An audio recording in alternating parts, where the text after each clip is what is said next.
Nang ako'y naging 9 na taong gulang, ay lagi akong nasa burol at dala ang aking pana at busog, at ako'y naghahanap ng hayop upang tirahin ang aking pana.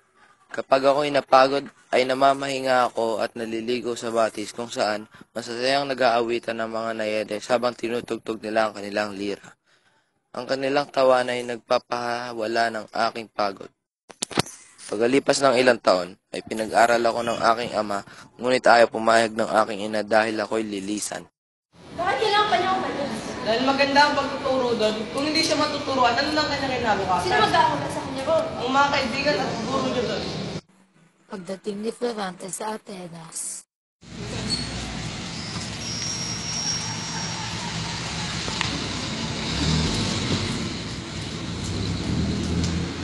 Florante, maligayang pagdating. Ako nga pala si Antinor, ang magiging guro mo dito sa Atenas. Salamat po. Dok, tila kay lungkot mo. Ayaw ko si Malisada. Hayaan mo, lilipas din yan. Sa isang buwang pagtigil ni Florante sa Atenas, ay kapansin-pansin na palagi siyang tulala at di makakain. Isang araw habang naglalakad si Florante, ay nakasabay niya si Adolfo, ang kanyang kababayan. Napansin niya ang pinong pagkilos nito. Makaraan pa ang 6 na taong pag-aaral. Ikaw ang umagaw ng kaburihan ko, dapat kang mamatay! Adolfo, tigil mo kayong kinabangan! Paalam na po. Florante, palagi mo tandaan mag-ingat kay Adolfo. Salamat po sa lahat. Tatandaan ko po ang inyong mga biling. Mag-ingat po marami. Pag kailangan ng tulungan, ay dito lang kami. Menandro, sumama ka kay Florante sa Albania.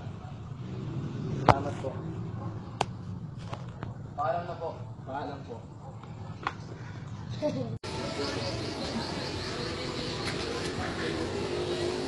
Ganda umaga sa'yo, prinsesa. Kanina pa kita napapansin. Magandang umaga rin siya, Florante.